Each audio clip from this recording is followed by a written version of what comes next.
व्यापारी का पतन और उदय। पंचतंत्र। वर्धमान नामक शहर में एक बहुत ही कुशल व्यापारी दंतिल रहता था।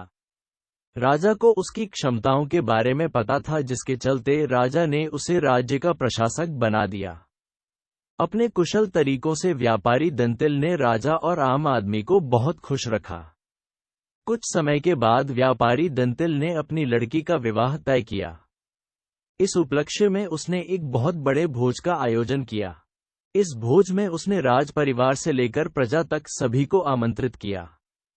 राजघराने का एक सेवक, जो महल में झाड़ू लगाता था, वह भी इस भोज में शामिल हुआ।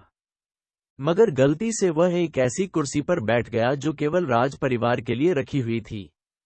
सेवक को उस कुर्सी पर बैठा देखकर व्यापारी दंतिल को गुस्सा आ जाता है और वह सेवक को दुत्कार कर वह वहां से भगा देता है। सेवक को बड़ी शर्मिंदगी महसूस होती है और वह व्यापारी दंतिल को सबक सिखाने का प्रण लेता है। अगले ही दिन सेवक राजा के कक्ष में झाड़ू लगा रहा होता है। वह राजा को अर्धनिद्रा में देखकर बड़बड़ाना शुरू करता है। वह बोलता है, इस व्यापारी दंतिल की इतनी मजाल कि वह रानी के साथ दुर्व्यवहार करे। ये सुनकर राजा की नींद खुल जाती है और वह सेवक से पूछता है, क्या यह वाकई में सच है? क्या तुमने व्यापारी दंतिल को दुर्व्यवहार करते देखा है? सेवक तुरंत राजा के चरण पकड़ता है और बोलता है, मुझे माफ कर दीजिए, मैं कल रात को सो नहीं पाया। मेरी नींद पूरी नहीं होने के कारण कुछ भी बड़बड़ा रहा था।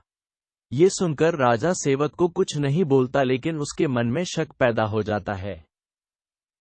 उसी दिन से राजा व्यापारी दंतिल के महल में निरंकुश घूमने पर पाबंदी लगा देता है और उसके अधिकार कम कर देता है। अगले दिन जब व्यापारी दंतिल महल में आता है तो उसे संतरिया रोक देते हैं। ये देखकर व्यापारी दंतिल बहुत आश्चर्यचकित होता है। तभी वहीं पर खड़ा हुआ सेवक मजे लेते हुए बोलता है, अरे संतरियों, जानते नहीं ये कौन है? ये बहुत प्रभावशाली व्यक्ति हैं जो तुम्हें बाहर भी फेंकवा सकते हैं। ठीक वैसे ही जैसा इन्होंने मेरे साथ अपने भोज में किया था। तनिक सावधान रहना। ये सुनते ही व्यापारी दंतिल को सारा माजरा समझ में आ जाता है। वह सेवक से माफी मांगता है और सेवक को अपने घर खाने पर बुलाता है। व्यापारी दंतिल सेवक की खूब आवभगत करता है। फिर वह बड़ी विनम्रता से भोज वाले दिन किए गए अपमान के लिए क्षमा मांगता है और बोलता है कि उसने जो भी किया, गलत किया। सेवक बहुत खुश होता है और व्यापारी दंतिल से बोलता है, आप चिंता ना करें, मैं राजा से आपका खोया हुआ सम्मान आपको जरूर वापस दिलाऊंगा। अगले दिन राजा के कक्ष में झाड़ू लगाते हुआ सेवक फिर से बड़बड़ाने लगता है, हे भगवान, हमारा राजा तो इतना मूर्ख है कि वह गुसलखाने में खीरे खाता है। ये सुनकर राजा क्रोधित हो जाता है और बोलता है, मूर्ख, तुम्हारी यह हिम्मत! तुम अगर मेरे कक्ष के सेवक ना होते तो तुम्हें नौकरी से निकाल देता। सेवक फिर राजा के चरणों में गिर जाता है और दोबारा कभी ना बड़बड़ाने की कसम खाता है कि जब यह मेरे बारे में इतनी गलत बातें बोल सकता है तो इसने व्यापारी दंतिल के बारे में भी गलत बोला होगा। राजा सोचता है कि उसने बेकार में व्यापारी दंतिल को दंड दिया।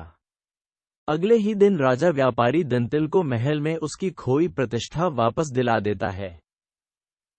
सीख: व्यक्ति बड़ा हो या छोटा, हमें हर किसी के साथ समान भाव से ही पेश आना चाहिए। दमनक से यह कथा सुनकर संजीवक ने कहा, ठीक है, तुम जो कहते हो वही करूंगा।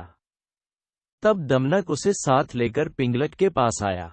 बोला, महाराज, मैं संजीवक को ले आया हूं। संजीवक ने भी पिंगलक को नमस्कार किया और पास ही बैठ गया। पिंगलक ने संजीवक बैल के ऊपर अपना दाहिना हाथ रखते हुए पूछा, आप इस वन में कहां से आए हैं? यहां कुशल से तो रहते हैं। संजीवक ने अपनी सारी कथा उसको सुना दी। पिंगलक ने उसकी कथा सुनकर उससे कहा कि तुम निडर होकर मेरे द्वारा सुरक्षित इस वन में विचरण करो। इसके बाद पिंगलक ने अपने जंगल का राजकाज नए मंत्रियों करटक और दमनक को सौंप दिया और खुद संजीवक के साथ आनंद से रहने लगा।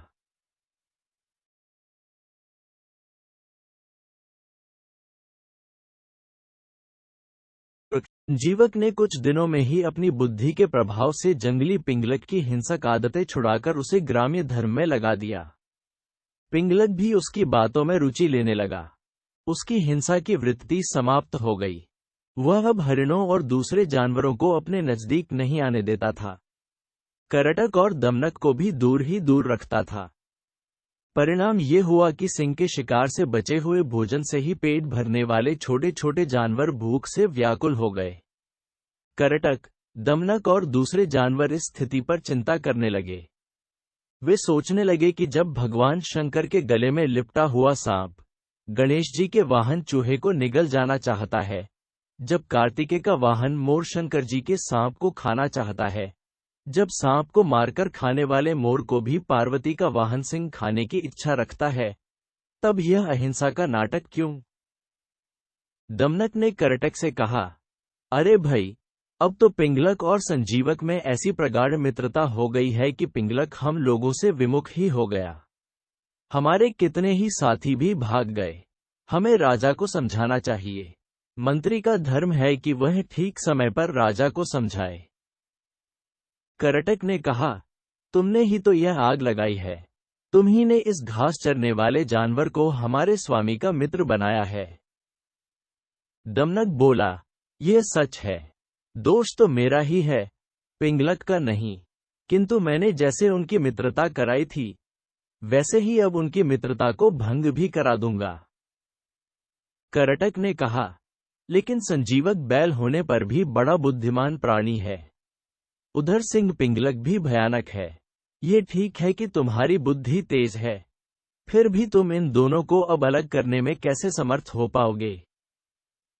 दमनक ने कहा, भाई, असमर्थ होते हुए भी मैं समर्थ हूं। जो काम पराक्रम से पूरा नहीं हो पाता उसे भी चतुर व्यक्ति युक्ति से पूरा कर सकते हैं। जैसे कौए ने सोने के सूत्र के सहारे विषधर काले सांप का अंत कर दिया था। करटक ने पूछा, वह कैसे हुआ था? दमनक कहने लगा,